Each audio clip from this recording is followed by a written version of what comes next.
estar na Tua presença, Senhor.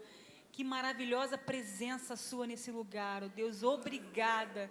Obrigada porque o Teu Espírito já tem agido no nosso meio. Obrigada porque o Teu Espírito já tem preparado os nossos corações para tudo que vamos ouvir essa noite. E a minha oração, Senhor, que Tu venhas repreender o roubador da boa semente.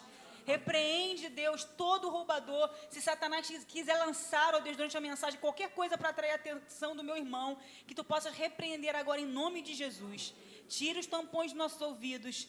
Tira, Deus, as escamas dos nossos olhos, para que venhamos enxergar a Tua verdade e ouvir a Tua palavra, em nome de Jesus. Amém. Amém. E amém. Nós estamos aprendendo, então, irmãos, ao longo dessa série, que Deus tem um plano de sucesso para a nossa família.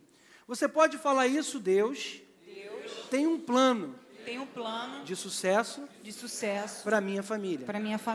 E é bem verdade que a ação do Espírito Santo na vida da nossa família já começou. Aleluia. Deus não vai começar, Ele já começou a agir na nossa família. Você crê nisso aí? Diz aleluia. Aleluia. A realidade da vontade de Deus no nosso lar poderá e irá se estabelecer através de um caminho criado por Deus. Nós já falamos aqui. E qual é o caminho que foi criado por Deus para que a realidade da vontade dele se estabeleça na nossa família? Nós falamos aqui, é o caminho do amor. E obviamente que isso está fundamentado em 1 Coríntios 12, e eu queria que você, eu vou começar no 12:31 e emendar no capítulo 13, então você abre no 12:31 e eu vou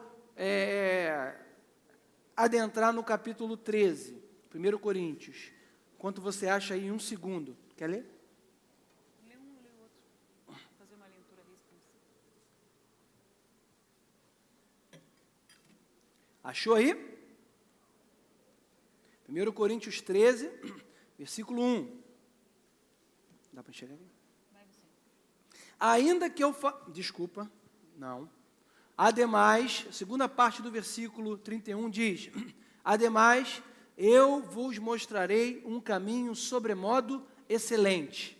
Ainda que eu falasse a línguas dos homens e dos anjos e não tivesse amor, seria como metal que soa ou como símbolo que retine. E ainda que tivesse o dom de profecia e conhecesse todos os mistérios e toda a ciência, e ainda que tivesse toda a fé, de maneira tal que transportasse os montes e não tivesse amor, nada seria. E ainda que distribuísse todos os meus bens para sustento dos pobres, e ainda que entregasse o meu corpo para ser queimado e não tivesse amor, nada disso me aproveitaria. O amor é paciente, é benigno. O amor não é invejoso, o amor não se vangloria, não se ensoberbece. Não se porta inconvenientemente, não busca os seus próprios interesses, não se irrita, não suspeita do mal. Não se regozija com a injustiça, mas se regozija com a verdade. Tudo sofre, tudo crê, tudo espera, tudo suporta. O amor jamais acaba, mas havendo profecias serão aniquiladas, havendo línguas cessarão, havendo ciência desaparecerá. Amém? Amém. Eu queria que antes de nós começarmos aqui, que você pudesse conosco assistir um vídeo.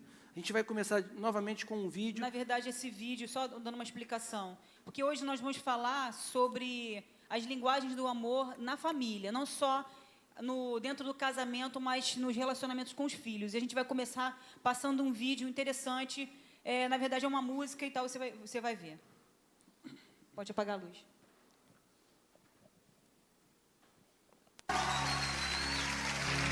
Nicolas, por favor, meu amado. Vou apresentar.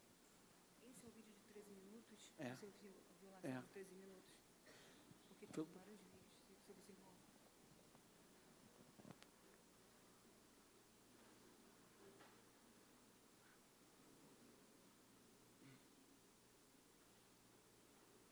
Pode dar play. Foi lá. Pode ir dando play já. Não, apaga as luzes primeiro. Vai dar play, vai apagar. Deixa eu apagar primeiro. Pronto, já apagou. Cadê as luzes lá?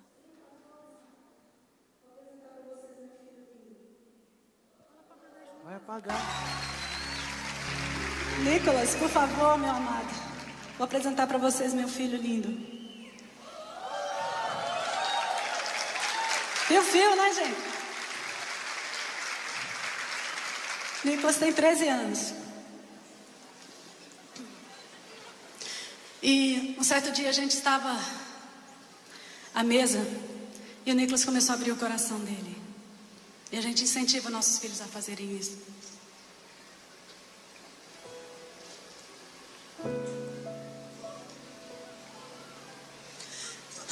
Ele disse assim: mãe, hoje na escola eu ganhei uma eleição lá.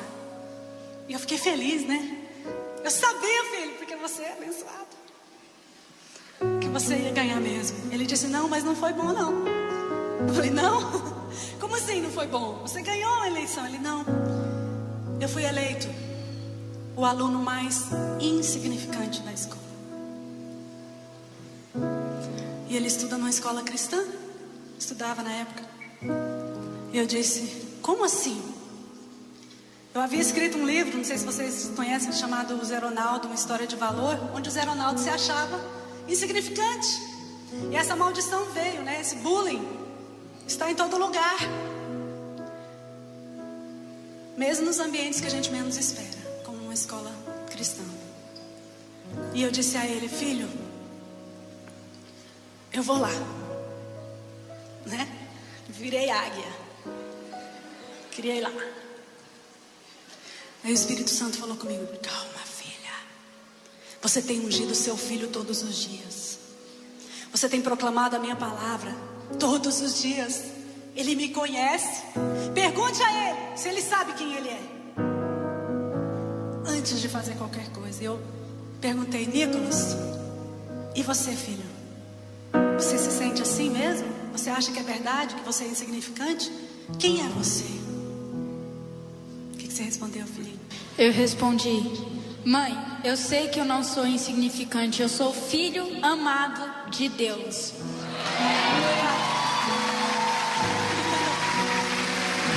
Vou chamar meu esposo aqui, meu marido lindo, maravilhoso. Ele disse assim, meu esposo naquela hora disse assim: ainda bem que foi você quem foi eleito, porque você, filho, está preparado, porque tem unção no teu coração. E a unção, ela não deixa essas coisas grudarem em nós. Essas vozes erradas, vozes de desvalor, de insignificância, não é voz de Deus para você. E eu quero ensinar para você, pai. Quantos pais nós temos aqui hoje à noite? Pais e mães, levante as mãos, para que você faça isso. Unja seus filhos. Eu costumo declarar a palavra sobre os meus filhos, principalmente Isaías 11:2, que diz: o espírito de sabedoria, o espírito de conselho, o espírito de inteligência está sobre você. Quantas vezes os pais falam: você nunca vai dar nada na vida, você só libera coisas negativas sobre o seu filho, principalmente quando ele está estudando. Ah, você é burro mesmo, nunca vai ser nada na vida mesmo, seu cabeça de não sei o que, né?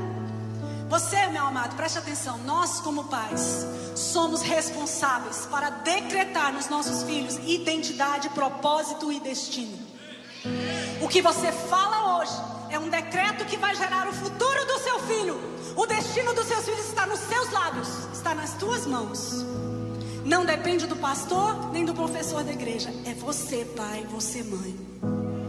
Deus colocou esses filhos para você como um presente, uma dádiva. Cuida deles. Amém?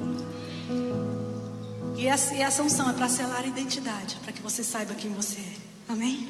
Vamos cantar?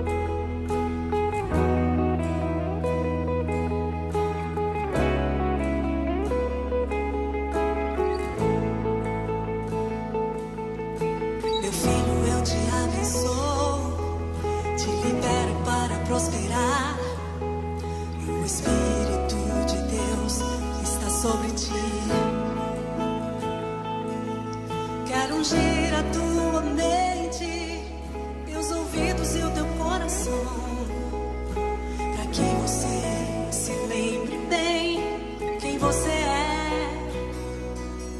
O espírito de sabedoria, o espírito de inteligência, o espírito de conselho e fortaleza,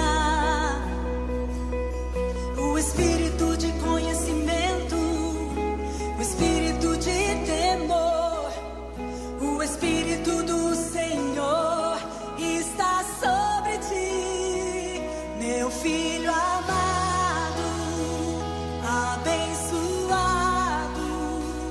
O Espírito Santo habita em ti, o Espírito Santo habita em ti. Você é ungido e escolhido como profeta das nações, inspirador de multidões.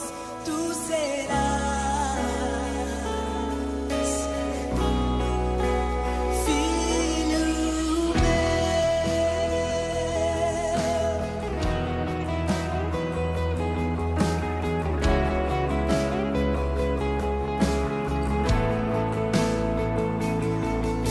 Meu filho, eu te abençoo, te libero para prosperar.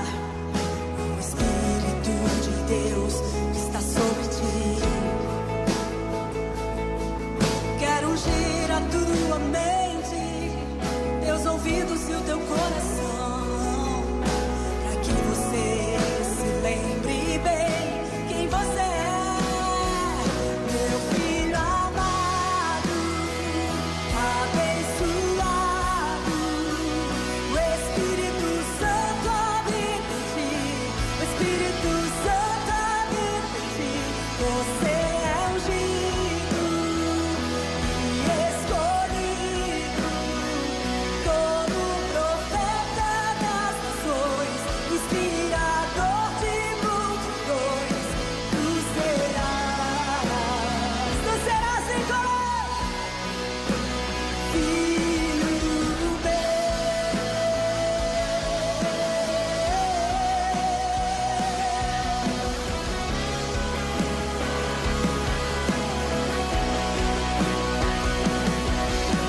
Eu uso os teus lábios para profetizar, eu uso as suas mãos para prosperar, eu uso os teus joelhos para adorar, eu uso os teus pés para conquistar.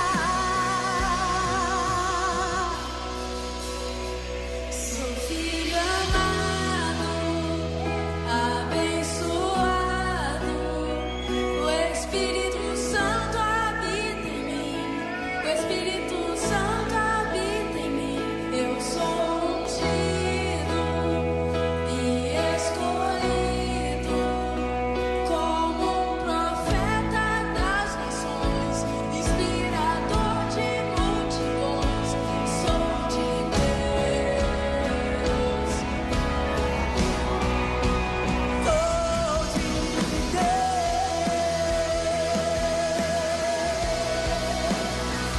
Sou filho amado, abençoado. O Espírito Santo habita em mim, o Espírito Santo habita em mim. Eu sou ungido e escolhido como profeta das nações, inspirador de multidões. Sou de Deus,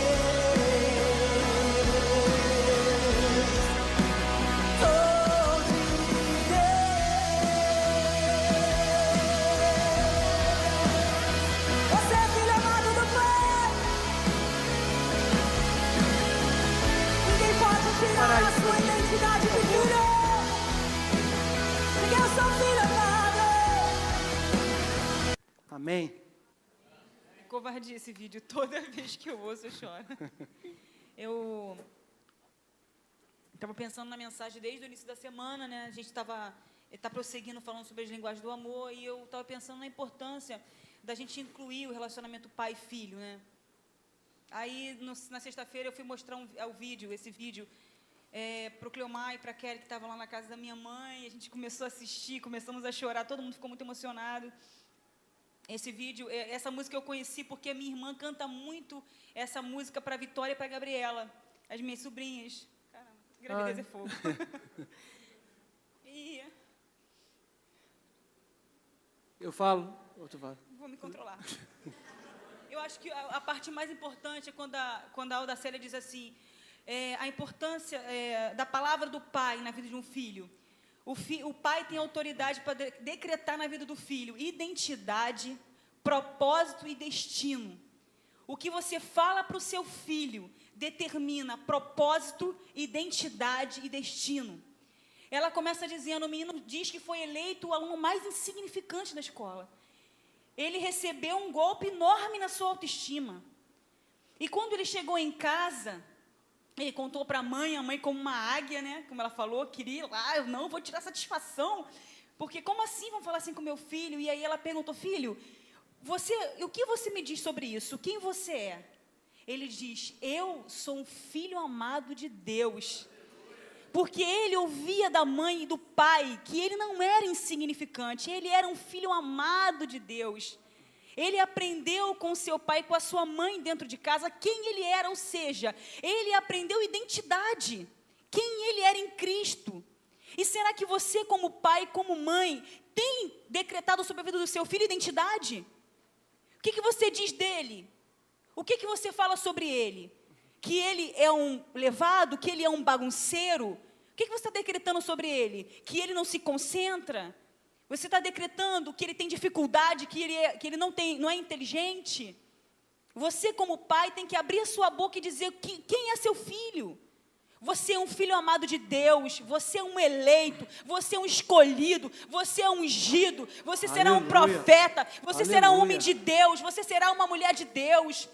Entende? Então, quando você decreta sobre o seu filho essa identidade, ele vai crescer sabendo quem ele é.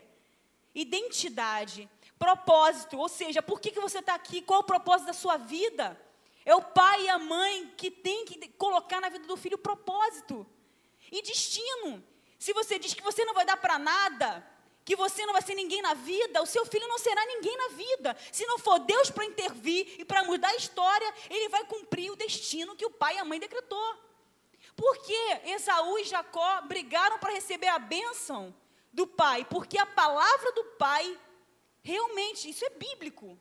A palavra do pai, todas as profecias dos pais para os seus filhos, se você ler a profecia de Jacó para os seus 12 filhos, era falando de futuro, da descendência, ou seja, olha o poder da palavra de um pai e de uma mãe. Gente, esse vídeo, essas palavras simples da Audacélia, essa música me impactou muito.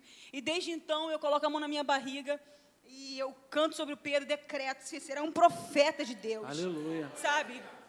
E assim, um depoimento pessoal. Eu cresci numa família muito humilde, né? Fui criado pela minha avó. Desconta a gravidez aí, que é hormônio fogo. Então, nós morávamos numa favela, meu pai não era casado com a minha mãe, então ele ficava muito tempo sem aparecer. Mas eu nunca cresci achando que eu não era ninguém, porque a minha avó e a minha mãe diziam, vocês são filhos do rei. E Deus é dono do ouro e da prata. Vocês não são pobres, não. Vocês podem tudo. Inteligente. Você é inteligente. Quando eu dizia, estou muito feia, bate nessa boca. Você é linda, menina.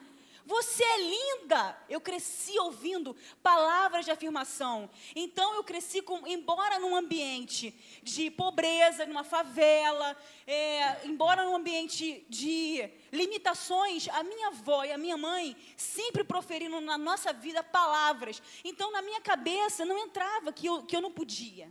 Não entrava na minha cabeça, eu era a pessoa mais pobre do colégio, que era um colégio pago, o Glaucio era dos mais ricos. Eu não. Era assim. Eu falo para ele... Não, até hoje, calma aí, não, rapidinho, na moral.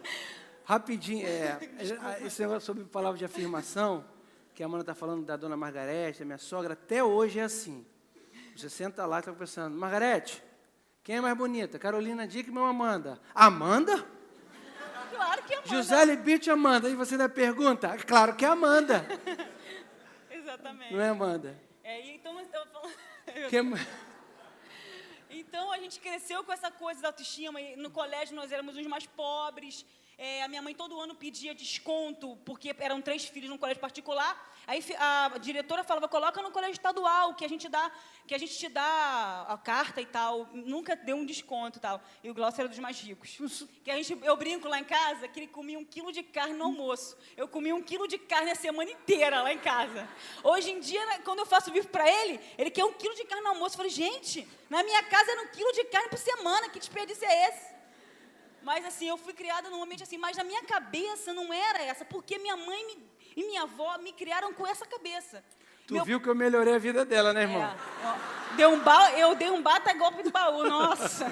Só que quando eu cheguei na vida dele, a mãe já tinha falido, a loja, mas tudo bem, abafa. Então, pode começar. Aqui. Tu não me queima não, cara. Tá comigo ou contra mim? Depois, quem deu o golpe no baú foi você, o contra-golpe, né? Porque aí eu estudei. Eu investi. Irmão, isso aqui, ó, isso não pode acontecer no relacionamento. Ingratidão. Mas, falando sobre essa questão de relacionamento... Tu tá engraçadinha pra caramba, né? É uma avalanche de emoções. É engraçado, é triste, é tudo. Depois de ver, nós temos falado, então, a respeito do caminho do amor dentro do relacionamento entre o marido e mulher, mas nessa noite, como a gente já trouxe nesse vídeo aqui, nós queremos abordar também esse relacionamento com os filhos, né? De pai com filho. E uma família, ela é formada, obviamente, pelo relacionamento híbrido do pai, da mãe e dos filhos. E esse relacionamento, o equilíbrio nesse relacionamento, ele só vai acontecer se ele passar pelo caminho do amor, que nós lemos lá no início. Passo a vos mostrar um caminho sobremodo excelente. Irmãos, como nós falamos, entre a realidade do que Deus quer para a minha família e entre a realidade da minha família, né? Eu falei lá no primeiro dia, você olha para a realidade da sua família e para a realidade daquilo que Deus quer para a sua família, para o relacionamento com a sua esposa e com os seus filhos, você fala, caramba, está muito longe, está difícil, é impossível acontecer alguma coisa aqui na minha família. Só que não é impossível, porque acaso haverá impossíveis para Deus em todas as suas promessas? Não. Deus pode fazer um milagre? Pode. Qual é o caminho? É o caminho do amor. Fala aí. Pode ir? É porque eu gosto de ver você falar. Sério mesmo. Tá bom. Vai, fala. A gente está começando a falar sobre as linguagens do amor e a gente vai falar hoje que é no período da primeira infância que uma criança ela desenvolve as suas formas emocionais únicas. Por exemplo, né, algumas crianças desenvolvem um padrão de autoestima muito baixa, outras um padrão de autoestima alta, outras desenvolvem um padrão de segurança e outras se sentem inseguras. Umas se sentem amadas, outras se sentem depreciadas. E as crianças que se sentem amadas pelos seus pais, elas vão desenvolver uma linguagem de amor emocional, que ela é baseada na sua formação psicológica, mas também de acordo da maneira como os pais e as pessoas próximas lhe deram carinho e amor. Entendeu? Quer dizer, a criança, ela vai aprender com os pais, as pessoas que lhe deram carinho, que lhe deram amor, ela vai aprender uma forma emocional única, que é dela de se expressar, que é baseado na maneira psicológica individual dela, né? Do traço psicológico que ela traz, mas também, e principalmente, ela aprende com os pais, a maneira como os pais lhe deram amor, tá? As crianças, elas vão falar a sua primeira linguagem de amor, aquelas que elas trouxeram dos seus pais, aquilo que os seus pais lhe ensinaram, a forma como eles deram carinho, vai ser a forma como, primariamente, ela vai também dar carinho para outras pessoas e amor, né? Agora, mais tarde, elas vão poder aprender outras linguagens, mas sempre vai ter aquela linguagem principal que ela aprendeu com os pais. E as crianças que não se sentem amadas pelos seus pais e amigos, elas também desenvolvem uma linguagem, mas será uma linguagem truncada. Por exemplo, uma pessoa que é criada ouvindo seus pais falando errado o português, invariavelmente vai falar o português incorreto. E da mesma forma, uma pessoa que cresce num lar, onde há espancamento, onde há agressividade, onde há incompreensão, uma criança que não é enxergada, não é ouvida, ela vai crescer sem saber expressar amor da maneira correta. Quando ela crescer, ela vai ter a tendência de reproduzir aquele modelo errado, né? Às vezes um modelo que ela detesta. Ela viu o pai batendo na mãe, né? Ela viu o pai agredindo a mãe fisicamente ou verbalmente, insultando, né? Cresceu num ambiente de gritaria, num ambiente de, sei lá, que não havia paz. Ou ouvia o seu pai, sei lá, mulherengo, sua mãe sozinha sofrendo. A tendência dele aprender o amor de uma forma equivocada. E muitas vezes, quando a pessoa entra num relacionamento, ela não sabe expressar amor da maneira correta.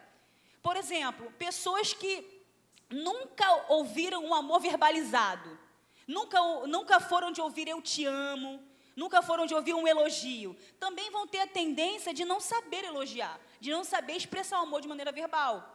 De repente, a maneira como ela aprendeu o amor, a mãe colocava comida no prato para ela, a mãe dava um banho, essa era a expressão de amor da mãe. Então, ela vai reproduzir esse modelo também, entendeu? Agora, se ela aprendeu o amor da maneira correta, ela vai desenvolver essa linguagem. Se ela cresceu num ambiente de insegurança, de insulto, de agressividade, provavelmente ela vai ter dificuldade. Então, assim, como pais, né, como mãe, geralmente eu vivi também isso na minha casa, porque eu até quase nem falo isso, né, mas algumas pessoas já sabem. Mas eu também tenho uma história na minha casa, na minha família, de muita dor e de muito trauma dentro da minha casa. Não sei se você sabe, mas eu vou repetir. Eu fui uma criança com 4 anos de idade, vi o meu pai sendo assassinado. Eu vi ele recebendo os tiros e morrendo. Eu vi. Eu tive esse trauma na minha vida, né? Eu passei por essa situação. Só que mesmo independente disso, você sofreu com isso? Claro, óbvio, evidente, é impossível alguém ficar imune a isso. Por que com 4 anos de idade, até hoje, eu não esqueço exatamente a cena? Não tem como você esquecer, você vai levar isso para o resto da sua vida. Existem traumas, existem situações que nós passamos, mas o que mais forte tem na minha vida, e o que mais forte tem guardado, e o que mais eu levei e eu trouxe para a minha vida até hoje, e isso eu vou levar adiante, isso eu vou levar para o Pedro, para mim, né, tenho levado para o meu casamento, para o meu filho, é o quê? É que eu sou um filho de Deus, que Deus está comigo, que o que aconteceu na minha vida não vai ditar a minha vida, e que eu tudo posso naquele que me fortalece. Agora, esse papel da tua mãe. Isso que eu estou falando. Da tua mãe, porque você não falou. Exatamente, porque eu tive uma mãe, uma mulher de Deus. Eu já falei aqui, irmãos, eu fui criado por uma mãe que até hoje é uma mulher de Deus. Que ela não era crente na igreja só, irmão. A minha mãe sempre foi crente em casa. A minha mãe nunca abriu a boca para profetizar nada ruim sobre a minha vida. Ela sempre abriu a boca para dizer quem nós éramos, o que Deus tinha para a nossa vida. Você é um filho de Deus, rapaz. Deus tem um propósito na sua vida. Ela sempre foi profetizando coisas boas sobre a minha vida. E você precisa profetizar sobre a vida do seu filho o que é bom. Você estava brincando hoje no exemplo, né, Mara? Quem estava falando? Você precisa falar para o seu filho, porque o seu filho está com nota ruim em matemática e em português. E não consegue ficar com boa nota em matemática e português e geografia. Mas o cara é ótimo em educação física e artes. Era eu. Educação física sempre passei direto, irmão. Artes também, sempre passei direto. E religião? E religião. Religião, porque eu estudei no colégio de freira, né, católico, e tinha aula de religião. Religião, irmão, geração vida eu dominava. Religião, educação física e artes, eu passava direto. Mas em matemática tinha uma certa dificuldade. Mas nunca repeti, tá? Deixo bem claro aqui para todos vocês aí. Nunca repeti, mas tinha dificuldade. Então, por que você não experimenta falar para o seu filho? Rapaz, mas você é muito bom em educação física, cara. Eu estou impressionado em... Que isso? Você é ótimo. Olha como que você é inteligente, rapaz. Por que você não bota esse gás agora em português, em matemática? Faz isso, cara. Pô, você é tão bom nisso, tão bom nisso. Não, não é possível, cara. Você vai conseguir, cara. Vamos embora. Manda brasa nisso. Mas não, tu é um jumento mesmo, né? Olha aqui. Tu não viu que 1 mais 1 são 2, rapaz? Pelo isso daqui até teu irmão que nasceu ontem sabe. Ah, meu Deus do céu. Não acontece, irmão? Às vezes, irritado? Mas nós temos que nos voltar para a palavra de Deus e saber que o caminho é o caminho do amor. O caminho é o caminho de entender e de profetizar sobre a vida do teu filho palavras que vão abençoar. Por isso que eu vou fundamentar isso em Provérbios 22:6, onde a palavra de Deus diz: instrui o menino no caminho em que deve andar. Que caminho é esse, irmãos? É o caminho do amor. E até quando envelhecer, não se desviará dele. Mas qual é o problema? O problema é que muitas vezes os pais não estão ensinando seus filhos o caminho do amor, mas estão ensinando o caminho da agressividade, do julgamento, o caminho de não incentivar, de não estar ao lado. Não é verdade? Exatamente. Às vezes o caminho da indiferença, né, que também machuca tanto quanto a agressividade, quanto a violência, é às vezes o silêncio que impera dentro de uma casa, a falta de riso, a falta de alegria. Uma criança percebe. Pode ser que você tenha cuidado e não brigue com seu esposo na frente do seu filho, mas ele percebe quando não há amor dentro de uma casa. E tudo que um filho quer é que o pai e a mãe fiquem juntos e sejam felizes. Eu lembro que meu pai não era casado com a minha mãe, e o meu sonho é que meu pai morasse com a gente. Aí meu pai ia visitar a gente, eu falava: pai, beija minha mãe, pai. Pai, mãe, beija meu pai. Aí ela dava um beijinho no rosto. Ah, não, no rosto não, mãe, beija na boca, mãe. Eu queria ver meu pai e a minha mãe assim bem. Meu sonho de vida era que meu pai e minha mãe ficassem juntos, né? E não era possível, né? Eu, como criança, não sabia que a situação era muito mais complicada do que eu imaginava. Mas, o que eu estou dizendo, às vezes você pensa que o fato de não brigar na frente do seu filho vai estar preservando ele. Ele está percebendo a indiferença que impera entre vocês. Ele está percebendo a falta de diálogo. Ele está percebendo que vocês não riem juntos. Então, não adianta. Vocês têm que entender que vocês são um modelo. Vocês estão introjetando na vida do seu filho um modelo de amor. Ele está aprendendo com você, certo ou errado. Então, é hora de você corrigir. Tá? E você que aprendeu de maneira equivocada, você não pode também ficar atrás desse escudo. Ah, não, eu aprendi assim. Lá em casa era sapato voando na cara. A minha era igual a história do filme, né? Que ele fala pro filho, lembra? O filme que a gente fez. Na minha casa, quando falava alguma coisa, o chinelo voava na cara. Aí, por causa disso, você vai querer que o chinelo voe na cara do teu filho também? Né? Se teu Depende, né? Exatamente. Na minha época, né, quando eu era criança, se batia com fio. Eu apanhava com fio de ferro. Aí é demais. Eu... Aí é demais. Não, irmão, com fio não, né? Não, eu estou falando que isso é certo, não. Eu não estou dizendo que isso é certo. Eu estou falando que... Mas uma havaianazinha, né? Mas... naquela época, um Samoa, né? Samoa. Comigo era Samoa. Eu torcia para minha mãe me bater de Samoa, porque Samoa era leve. Tu lembra? Quem já apanhou de Samoa aí? Tu já apanhou de Samoa? Levanta a mão, irmão. Quem já bateu de Samoa? Ah, tá, meu irmão. Ninguém bate aqui. Para. Graças a Deus. Ninguém agride o filho aqui. Eu fui criada assim, mas eu não quero reproduzir isso para o meu filho. Entendeu? Eu lembro que eu era uma criança com muito ímpeto de raiva. Eu vejo isso na minha sobrinha. Eu me lembro de acessos de raiva que eu tinha. Eu me batia toda. Uma vez, a minha mãe... Olha só, vou contar essa história que eu sempre conto. Calma, irmão, só um instantinho. Deixa eu tapar o ouvido do Pedro. Pode falar. Um dia... Não ouve isso não, eu fui fazer eu tinha, eu acho que, sei lá, 9 anos. Aí eu fui fazer um mingau de farinha láctea que tinha para mim com o resto da farinha láctea do pote. Meu irmão, mais novo, Pierre, mãe, eu quero mingau. Minha mãe falou: Amanda, dá o seu mingau para ele e vai lá na padaria comprar. O quê? Eu fui pro quarto, Não, acredito, que absurdo. Aí eu entrei aí minha mãe correu atrás de mim para me bater, eu entrei no banheiro e comecei.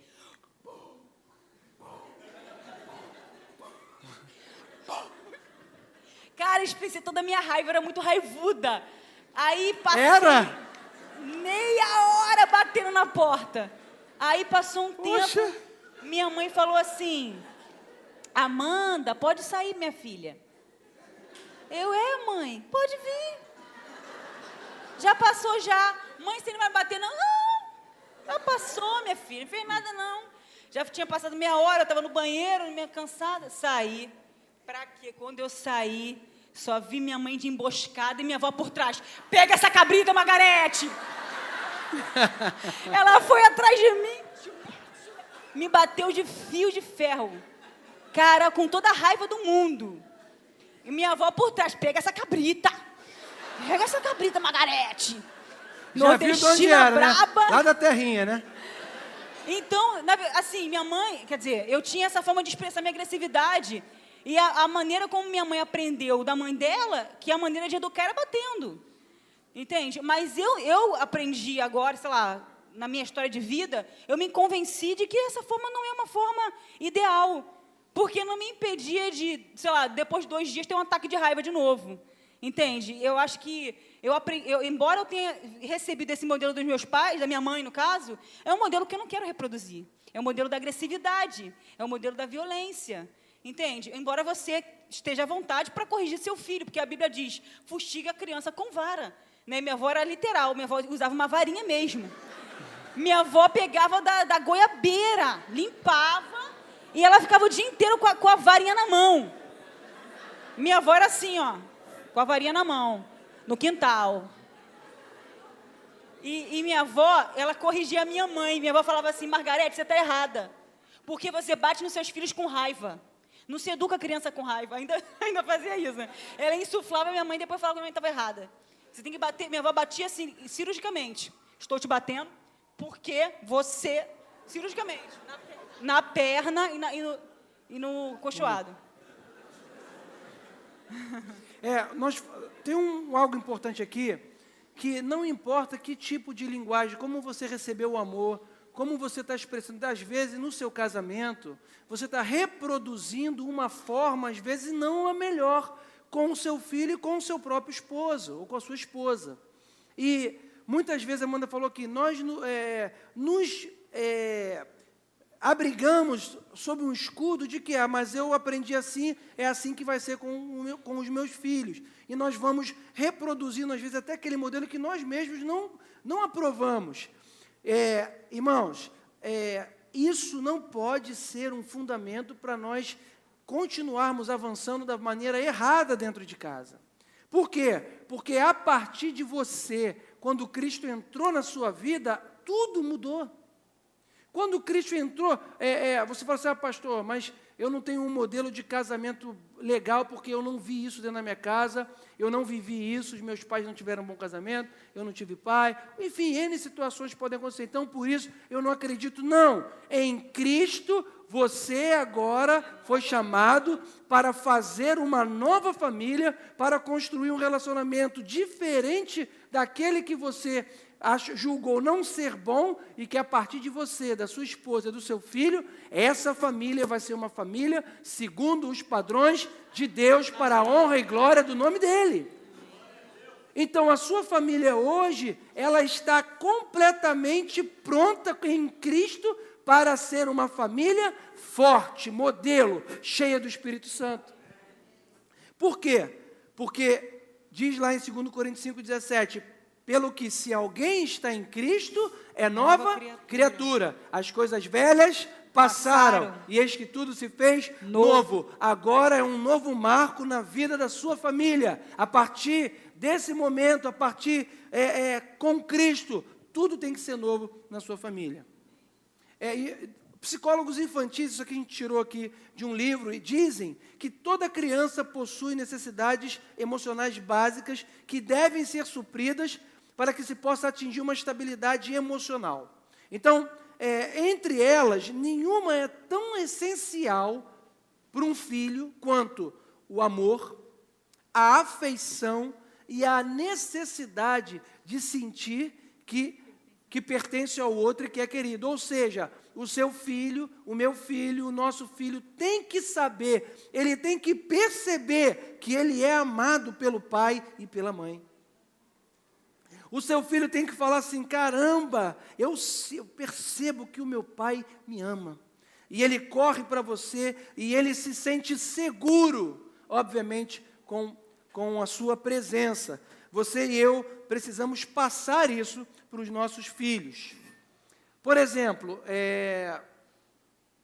adolescentes que não receberam amor nessa fase aí de infância, criança, eu vou pedir para não deixar o bebê no corredor, por favor, bota ele no colo, por favor, obrigado. Adolescentes que não receberam amor, ficam carentes e vão buscar o amor no primeiro relacionamento que aparece. Então, é muito comum, na fase da adolescência, por exemplo, se aquele rapaz ou aquela moça não recebeu um amor como deveria dos seus pais, não recebeu esse afeto, esse carinho, quando ela cresce, a primeira coisa que ela quer buscar é o quê? É o suprimento desse amor que ela nunca teve. E às vezes num relacionamento totalmente errado. Uma pessoa que totalmente equivocada, às vezes ela vai procurar exatamente o avesso do que os pais gostariam, porque foi a primeira pessoa que demonstrou afeto, ela se mergulhou de cabeça, e aí às vezes vem gravidez na adolescência, né? Não que todas as vezes aconteça isso, mas muitas vezes a criança vai estar procurando fora, vai procurar, assim que chega na adolescência, um relacionamento que venha suprir o afeto que ela não teve dos pais. Né? Quantos jovens hoje estão se casando ou buscando um relacionamento para fugir de casa? O cara não quer casar porque ele entendeu que agora ele encontrou uma pessoa e aí ele quer construir uma vida com ela.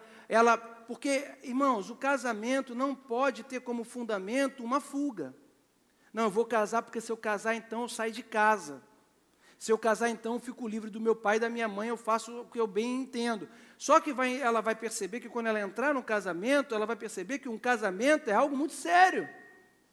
E que um casamento assim não vai suprir as necessidades dela. Entendeu? Então, é isso, vai. Eu vou ler aqui uma frase que a gente tirou do livro, né? Escrito por um psiquiatra infantil americano, diz assim: dentro de cada criança há um tanque emocional, esperando para ser cheio com o amor. Se ela se sentir amada, desenvolver-se-á normalmente.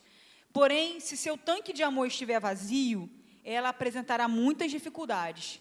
Diversos dos problemas de comportamento de uma criança provêm do fato do seu tanque de amor estar vazio. É isso. A gente vai também entrar agora, aproveitando essa coisa do tanque, essa metáfora do tanque de amor, a gente vai utilizar essa metáfora até o final, né? De que todas as pessoas têm dentro de si um tanque, como se fosse um tanque, né? Que precisa ser cheio do combustível que é o amor. E agora a gente consegue já falar agora aqui sobre essa questão do tanque, não só em relação a filhos, mas filhos e relacionamento conjugal. Ou seja, todos os membros da família, eles possuem um tanque do amor. E esse tanque precisa estar cheio. Ele só vai estar cheio, vai ser cheio a partir do momento em que eu, como marido, você como esposa, como filho, e vice-versa, você começa a demonstrar amor e expressar o amor para aquele membro da sua família. E quando você começa a expressar o amor, para você expressar o amor, é aí que nós vamos entrar nisso. Você vai ter que saber, então, qual é a linguagem de amor que o seu marido fala. Qual é a linguagem de amor que a sua esposa fala. Como que o seu filho se sente bem. Então, você e eu, nós vamos ter que, nesse meio, com a ajuda do Espírito Santo, achar esses determinados pontos para que, de forma prática, possamos, então, trabalhar para encher o tanque do amor do outro indivíduo da nossa família. Então, eu preciso trabalhar para encher o meu tanque, irmão? Não. Para encher o tanque dela e do Pedrão. Amém? Amém. E você trabalhe para encher o meu, por favor. Tá bom, pode deixar. Tá? Porque eu estou Muito precisando prazer. de um pouquinho de amor mais. Teu tanque está transbordando, fala a verdade. Então vai. Muitas vezes, maridos e mulheres chegam num estágio de relacionamento que eles acreditam que não tem mais jeito de conviver. Aí eles falam, não tem mais como, chegou o divórcio. Por quê? O amor acabou. Tudo que eles viveram chegou ao fim. Né? E há também os que falam que não querem mais continuar casados. Porque os seus sonhos de viverem felizes para sempre se espatifaram no duro muro da realidade. Né? É muito comum a gente escutar, nosso amor acabou, o relacionamento morreu, a gente se sentia próximo um do outro, mas agora não existe isso mais, não apreciamos mais ficar juntos, não nos completamos mais um ao outro. E essas histórias demonstram que tanto adultos como crianças têm tanques de amor. Agora, a pergunta é a seguinte, será que dentro dessas pessoas que afirmam isso, que o casamento acabou, que o amor acabou, que não tem mais jeito, será que na verdade eles estão com os seus tanques vazios? O tanque de amor com a indicação de vazio? Será que os comportamentos inadequados, as separações, as palavras duras acontecem porque esse tanque está vazio? Se a gente puder achar uma forma de encher esse tanque, será que o clima emocional pode mudar? Será que se houver de novo investimento para encher esse tanque, será que é possível salvar esse casamento? Será que é possível salvar esse relacionamento? Ou até mesmo esse relacionamento entre mãe e filho? De repente, tantos anos de indiferença entre teu pai e você, de repente, tantos anos de estranheza entre você e sua mãe, será que ainda dá para resgatar esse relacionamento? De repente, com uma irmã, que de repente, há muitos anos você já não tem relacionamento com ela, será que dá para resgatar esses relacionamentos? A gente, na verdade, está convencido de que sim. Sim, não. De que é possível, sim.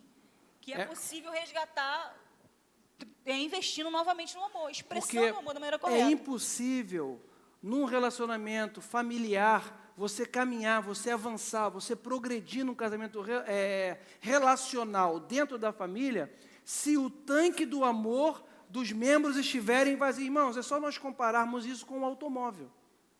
Você pode ter um automóvel maravilhoso, você pode ter uma espaçonave, mas se não tiver combustível, ele não anda.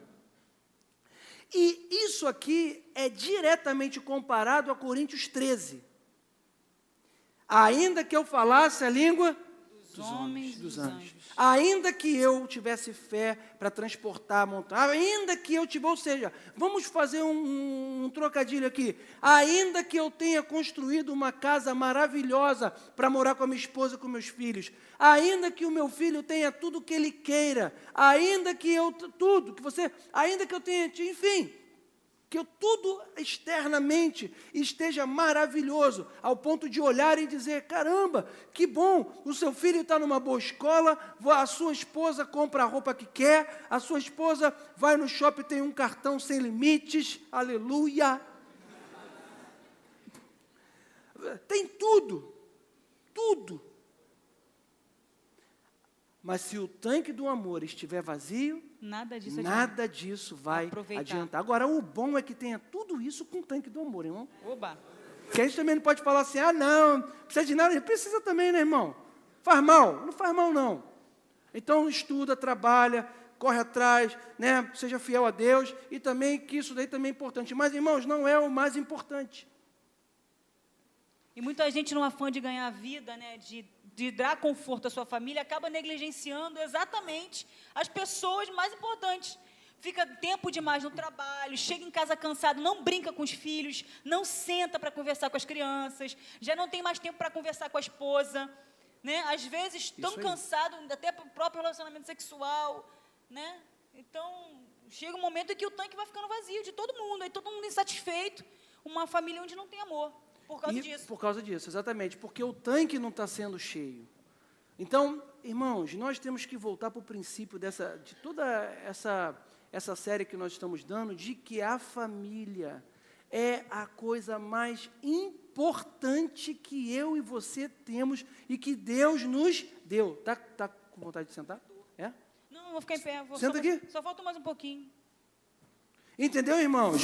Então, nós temos que dar à nossa família atenção. Irmão, a atenção número 1 da tua vida e da minha, a família. Primeiro Deus. Amém?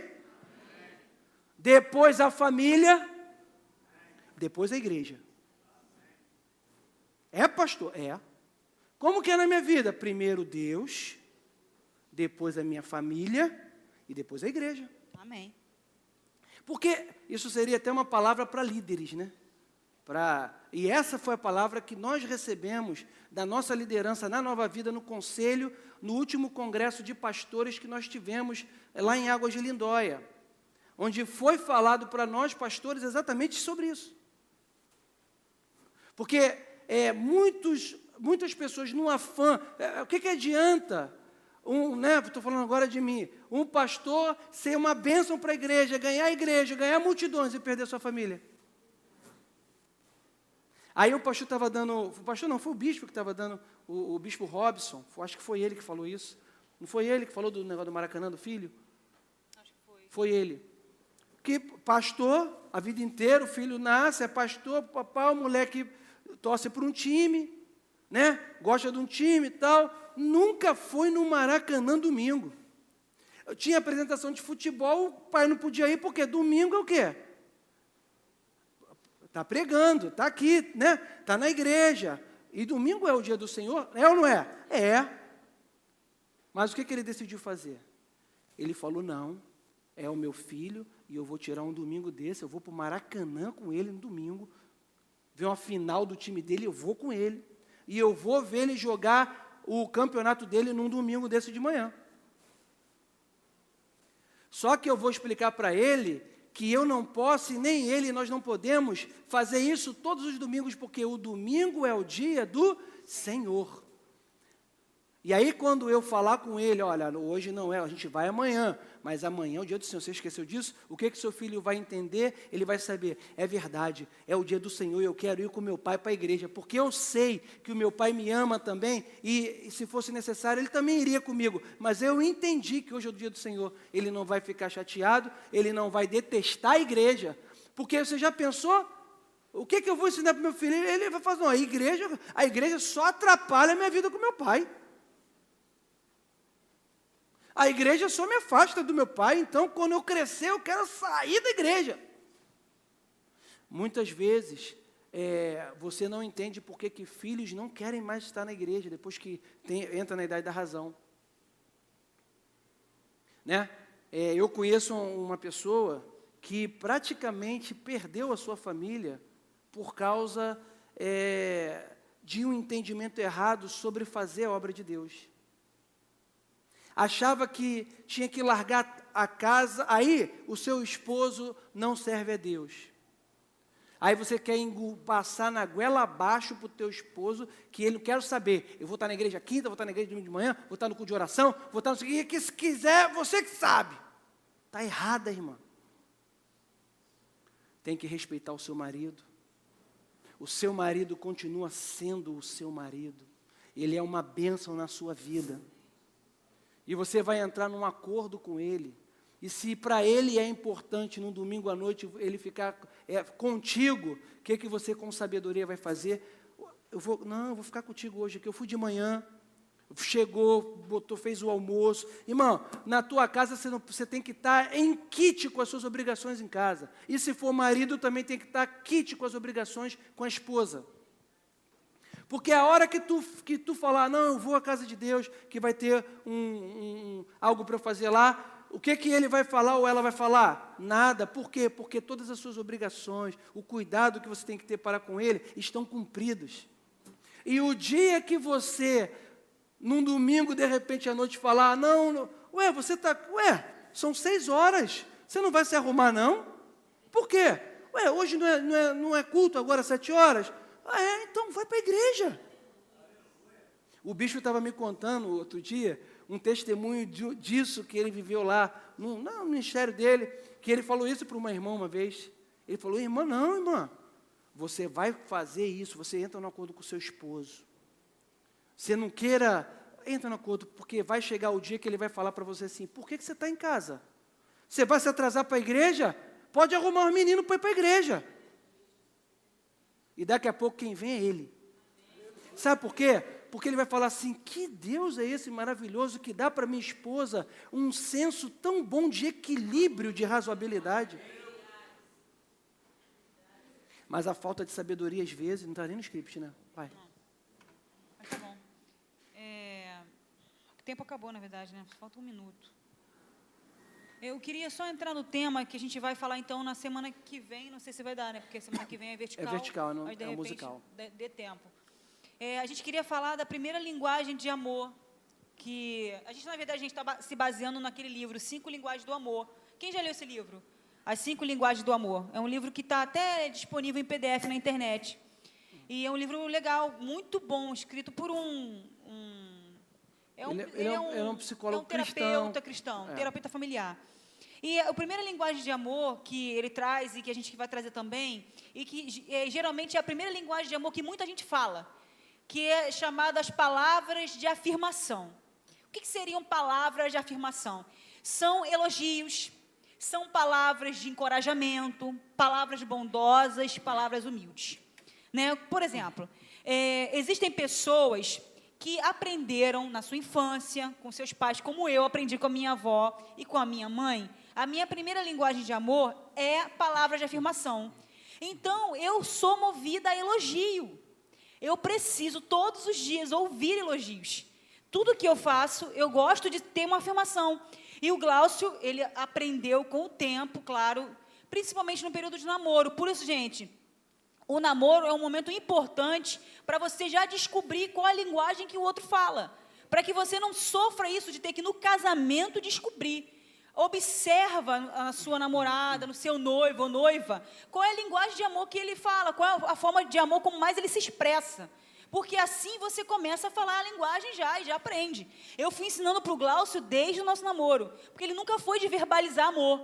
Ele aprendeu amor de uma outra maneira, né? Verdade. Ele aprendeu amor através, principalmente do serviço e tempo de qualidade, que somente tinha com você, né? E eu aprendi muito amor verbal. Minha avó falava, você é linda, você é abençoada, você é maravilhosa, você é inteligente. Minha mãe sempre palavra de afirmação, e essa é a minha primeira linguagem de amor.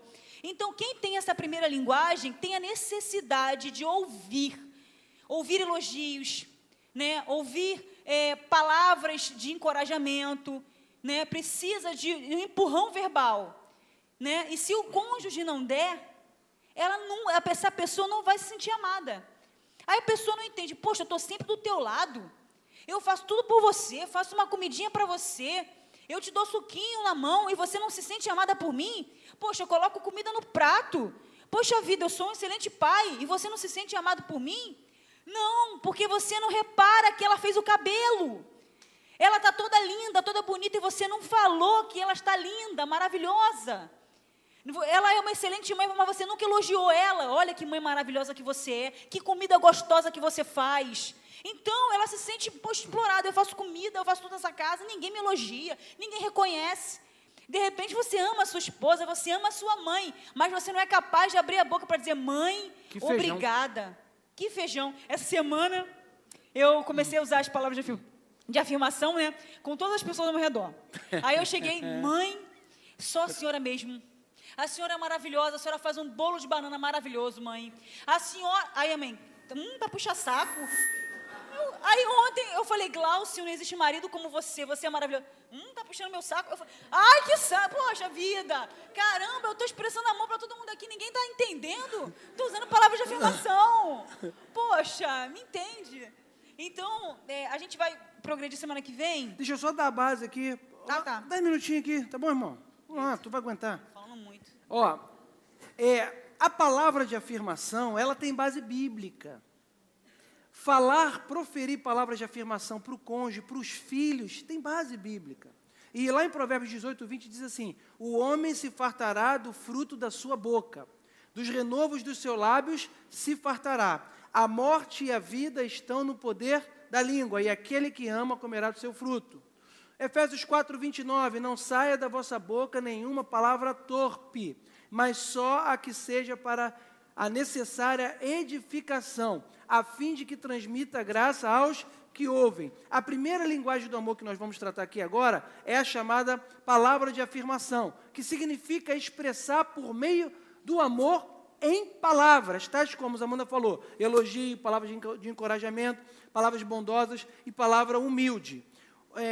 Uma forma de expressar o amor emocional é utilizar palavras que edificam. Muitos casais nunca aprenderam o tremendo poder de uma afirmação verbal mútua. Os elogios verbais e palavras de apreciação são poderosos comunicadores de amor. Vamos utilizar uns exemplos. Pode parecer uns exemplos meio piegas, mas, gente, para quem precisa ouvir, vai fazer diferença. Por exemplo, nossa, você ficou tão elegante com esta roupa, esse amarelo combinou com o tom dos seus olhos. Né? E eu, cadê onde eu estou? Até o exemplo você tem que ler, tira da tua cabeça. É porque eu... Vai, se inspira. Nossa, eu... Posso falar, irmão? Fecha os olhos. Não, mas Nossa, você está maravilhosa. Eu adoro quando você está lá pregando junto comigo. Porque eu falo isso para ela. Verdade. Amanda, prega comigo sempre. Por quê? Poxa, você prega tão bem. Você é tão... Deus usa tanto a tua vida, fala tanto comigo. Que maravilhosa que tu é. Obrigada, meu amor. Que vai ser uma mãe linda. Que esse Pedro Olha só, eu fico nos ares, gente. Como assim?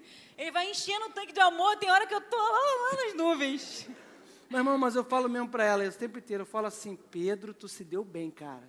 Por quê? Porque tu tem uma mãe linda, maluco. Não é verdade, irmãos? Aí eu falo, só você que acha, amor. Só você. Para, Amanda, sem detalhes, Só vamos lá. você, amor. Porque, irmão, não dá para ficar falando coisa de casa aqui também, né? Amanda, calma aí. É porque você fala... Não dá, né, irmão? Pô, pega leve aí, pô. Irmão, se eu te chamar para tu falar aqui o que tu fala com teu esposo em casa. Não vou falar, não. Aí, por exemplo, parabéns para o filho, por exemplo. Parabéns pela sua excelente nota em educação física e arte. Por que não? Elogia teu filho, cara. Ele é bom em alguma coisa.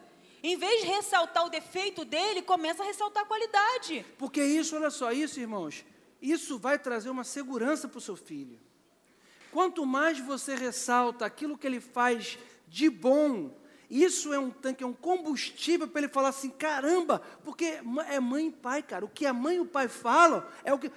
Você pode ver, se alguém na rua falar alguma coisa, você... Mas se o teu pai e tua mãe falar para você isso, aquilo pega. Alguém na rua pode falar assim, você sai fora, pá, tu sabe de nada não, pá. Tu é um franguinho, sei lá.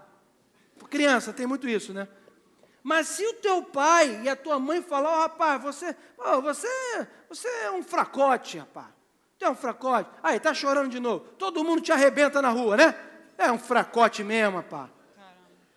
O que a criança vai pegar para ela?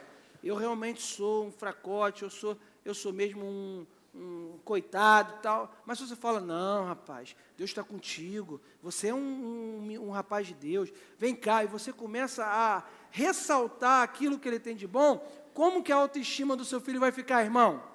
Hã? Lá no alto.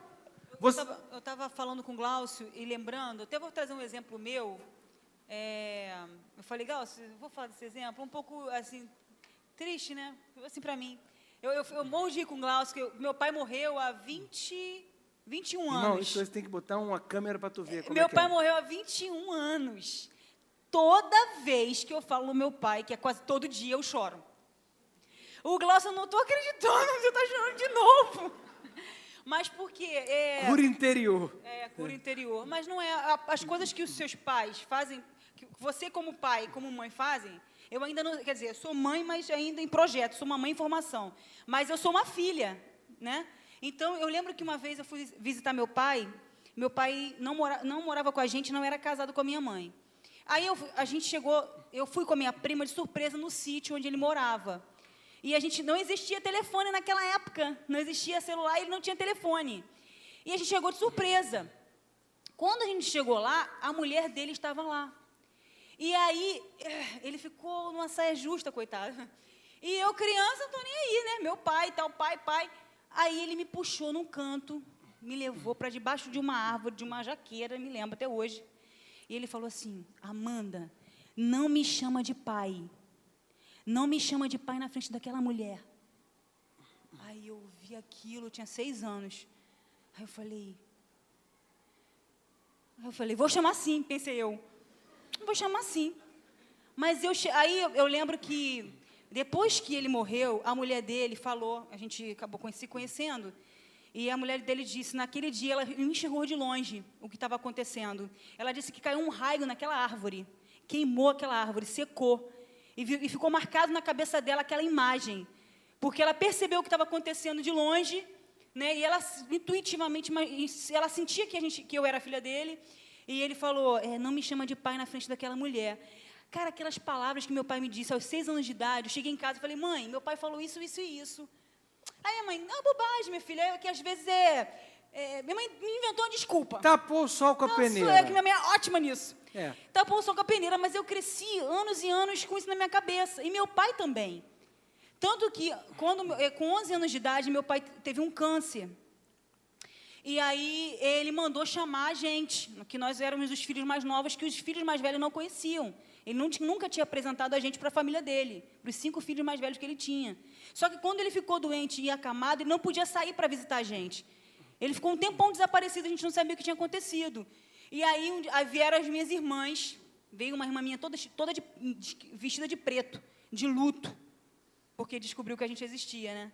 E veio levar a gente para ver meu pai à beira da morte. Aí meu pai, gente, ele não esqueceu do que aconteceu, como eu também não esqueci. E ele me pediu perdão, 5 anos depois, ele me pediu perdão no leito de morte por ter feito aquilo comigo. E a verdade é que, realmente, as palavras que um pai e uma mãe dizem para um filho, às vezes, por mais simples que seja, às vezes, sei lá, ele queria me proteger, talvez, queria que eu não sofresse algum inconveniente naquele dia, mas aquelas palavras ecoaram e, sei lá, já faz 26 anos que aconteceu. Mas, constantemente, eu me lembro daquele dia. E do sentimento que caraca, o sentimento que é você não sabe, aquela coisa de não pertencer, sabe, aquele sentimento horrível. Não vou chorar de novo. Mas fica, gente. Então, assim, a responsabilidade de um pai e de uma mãe é enorme, gente. Para colocar um filho no mundo, pensa antes 1000 vezes. Vê se seu casamento está estruturado. Vê se seu relacionamento aguenta. Vê se você tem estrutura emocional. Colocar uma criança no mundo para dizer para ela uma coisa que vai marcar ela a vida inteira. Pensa na responsabilidade de um pai e de uma mãe, como a Dacélia falou, que decreta propósito, identidade e destino. Né? Graças a Deus, Deus entrou na minha história, Deus me curou, mas durante muitos anos eu carreguei esse sentimento de ilegitimidade, esse sentimento de não ser, esse sentimento de uma filha que não é, esse sentimento de eu não sou legítima, eu não, sabe, horrível. Estou grávida, gente, desculpa. Mas vamos concluir aqui. Irmão, só para finalizar, você vai ver e você vai perceber que não existem famílias perfeitas. A nossa família, ela é uma bênção com Deus quando nós permitimos que o Espírito Santo venha fazer parte dela. E diante de todas as dificuldades que nós temos que entender que Deus é poderoso para fazer uma nova história, para mudar a nossa vida, para entrar, para poder organizar, às vezes, uma bagunça que existe. Não existem famílias tão destruídas que não seja possível ser recuperada pelo Espírito Santo, e não existem famílias tão perfeitas que não possam ser melhoradas pelo Espírito Santo. Irmãos, nós somos iguais, nós pisamos no mesmo chão, mas, irmãos, nós temos que entender que nós temos um Deus na nossa família. Amém. Nós temos uma bandeira que é Cristo, e Ele vai fazer a diferença na nossa vida. A sua família pertence a Deus, a minha pertence a Deus, Ele está conosco, e o que tem de bom para a minha família, eu pego em nome de Jesus, e que você também pegue para você isso, em nome de Jesus. Vamos ficar de pé. Eu não sei, se você está com a sua família, alguém da sua família, eu queria de novo pedir para você ir ao encontro da sua esposa, aí. Os músicos também, se a família estiver aí, fica junto. Porque às vezes o músico vem para cá e não... fica com a sua... Pede para... se sua esposa está aqui embaixo e você é músico, pede para sua esposa aqui, subir. não tem problema. Pode subir. Hein, Deri? Vê... A Michele está aí? Amém. Irmãos, você crê que Deus já está trabalhando na sua casa? Amém. Quem aqui quer ter uma família altamente abençoada? Amém. Nós não vamos ter uma família perfeita, mas nós vamos ter uma família abençoada por Ele. Amém. Depende de mim, depende de você. Amém? Então, dá a mão aí, seu esposo aí, sua esposa. Dá a mão a ele aí. Senhor, nós, em família, que nós oramos. Eu te agradeço pela vida da Amanda, Amém, Senhor, do Senhor. Pedro, pelos meus familiares, ó Deus, que o Teu Espírito Santo possa continuar agindo. Deus. Eu oro, Senhor, por cada lar aqui, representado, cada família, que o Teu Espírito Santo possa, Senhor, ir ao encontro das necessidades, que relacionamentos de filhos possam ser, ó Deus, reestruturados, de casais, de mulheres com seus maridos. Eu te peço em nome de Jesus, Pai. Senhor Jesus, eu quero te pedir agora, Deus, por todo filho, Senhor, pelos filhos que nós temos aqui essa noite, Deus, que Tu possas curar, ó Deus, os corações feridos, aqueles que carregam alguma marca, Senhor, que Tu possas derramar o Teu sangue, Deus, que possamos deixar o passado para trás. Restaura relacionamentos quebrados entre pais e filhos, ó Deus, entre mães e filhos, entre irmãos, ó Deus, entre avós. Em nome de Jesus, restaura lares aqui, restaura casamentos, tira a mágoa, Senhor, apaga o ressentimento. Senhor, nos perdoa por todas as palavras que nós proferimos e que feriram nossos filhos, que feriram nossos cônjuges, ó Deus. Nós pedimos perdão a Ti, Senhor, por cada palavra proferida. Oh, Deus, que Tu possas trazer a cura, Senhor. Que Tu possas trazer, oh Deus, um refrigério, o Teu bálsamo. Espírito Santo, ser Tu mediador entre nós. Ser Tu mediador entre a mulher e o homem e a mulher, entre a esposa e o esposo. Ser mediador, ó Deus, entre o filho e a mãe, entre o pai e a filha, Senhor. Traz o perdão, ó Deus. Entra nessa história. Que essa seja uma igreja de famílias fortes, de famílias restauradas, de famílias estruturadas, ó Deus. De casamentos saudáveis, ó Deus. De filhos que se sentem amados por seus pais. De filhos que se sentem compreendidos. De filhos, ó Deus, que são respeitados, ó Pai. Em nome de Jesus, capacita, Pai, o meu irmão a ser um pai que decreta sobre a vida do seu filho identidade, propósito e destino, que mostra para ele quem ele é em Cristo. Capacita minha esposa a ser uma mãe de fé, que vai ensinar o seu filho a amar-te, Senhor, a respeitar-te, Pai. Em nome de Jesus, toma cada um que está aqui, Pai. Restaura relacionamentos, em nome de Jesus. Minha casa serviremos a Deus. Eu e minha casa serviremos a Deus. Eu e minha casa serviremos a Deus com alegria. Será abençoada.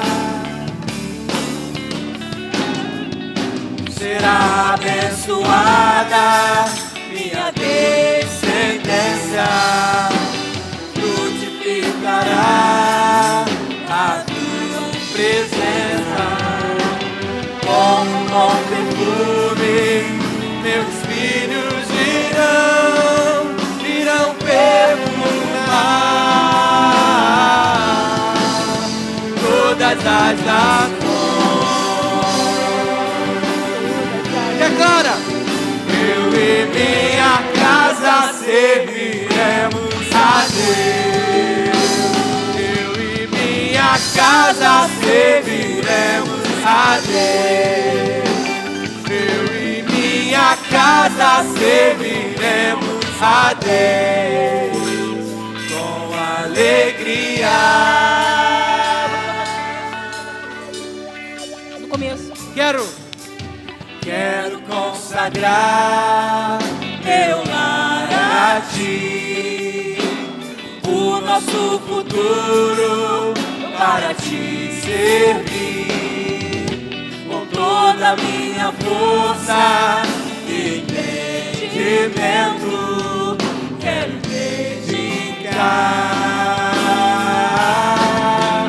o meu lar a ti. Eu e minha casa serviremos a Deus. Eu e minha casa serviremos a Deus. Eu e minha casa serviremos a Deus com alegria. A igreja vai cantar, será?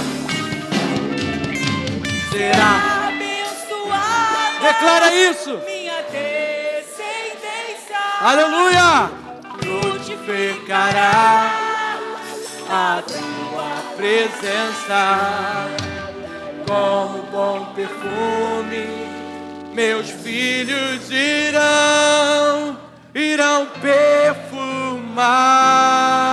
perfumar todas as nações.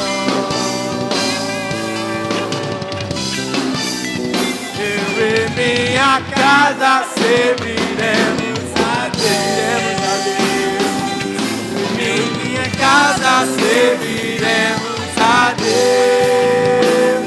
Eu e minha casa serviremos a Deus com alegria. Aleluia, Senhor. Nós consagramos a Ti o nosso lar. A minha casa pertence ao Senhor. Toma conta, Senhor, da nossa casa. Invade os nossos relacionamentos. Nós te pedimos, obrigado por esses momentos na Tua presença, por essa noite.